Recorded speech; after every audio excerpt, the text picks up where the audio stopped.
Salut à tous, alors voilà, ça va être le moment de regarder maintenant ce qu'il y a dans la boîte. Donc c'est en réponse, enfin pas en réponse, mais c'est la conclusion du défi numéro 1 qui demandait donc ce qui se trouvait, ce que j'avais mis à la base dans cette petite boîte.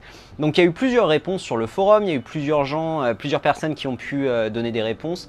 Je crois qu'il y a eu 6 réponses en tout. Il y a alors Mélissa qui a demandé si c'était du sable. Apparemment elle avait secoué la boîte et elle avait l'impression que c'était quelque chose comme du sable. Ensuite elle a fait un autre rêve apparemment où il y avait une bouteille d'eau remplie de sirop de couleur rosée mais complètement congelée. Donc vous imaginez que ce qu'il y a dans la boîte va pas être congelé, mais bon au moins ça montre que voilà quoi, elle a ouvert la boîte dans son rêve. Ensuite il y a LHF qui a vu un hot dog.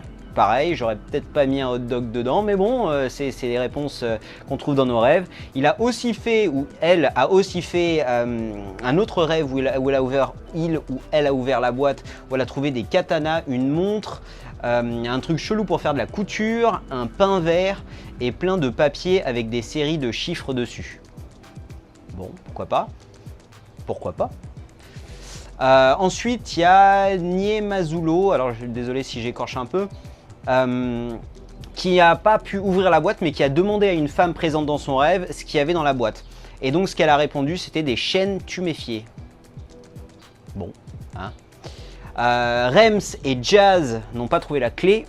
Donc il y a un problème de lucidité là-dedans parce que justement si vous êtes dans un rêve lucide, il faudrait pouvoir, enfin normalement vous pouvez ouvrir la boîte clé ou pas clé, hein, ou alors vous faites un petit peu de magie, vous éclatez le cadenas.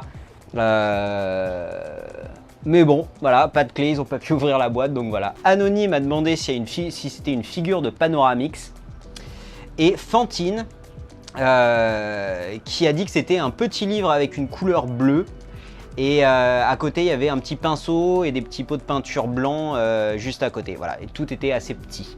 Donc maintenant, on va ouvrir la boîte et on va regarder un petit peu si quelqu'un a réussi à trouver la bonne chose ou pas. Ok.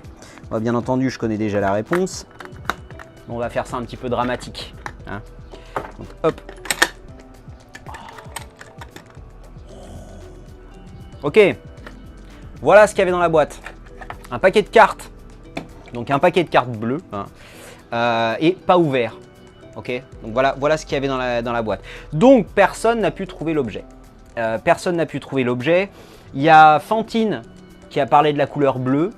Qui peut être considéré bon, voilà quoi. Et le fait comme un petit livre, donc ouais, c'est des cartes, ça ressemble un peu à ça, mais bon. Voilà, et voilà, il y avait un autre truc qui ressemblait légèrement. Pas des chaînes tuméfiées, hein, clairement pas. Pas une figure de Panoramix.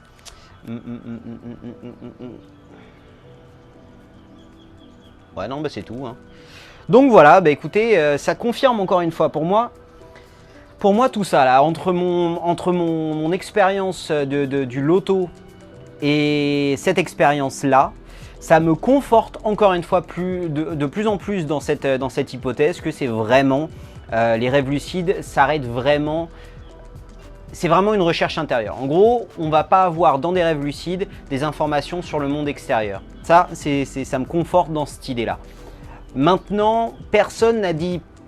sur le forum, personne n'a dit qu'ils étaient sûrs de ce qu'ils avaient trouvé. C'est-à-dire, le sentiment, quand ils ont pu regarder ce qu'il y avait dans la boîte, ce sentiment-là n'était pas accompagné d'un sentiment fort une certitude forte, quoi.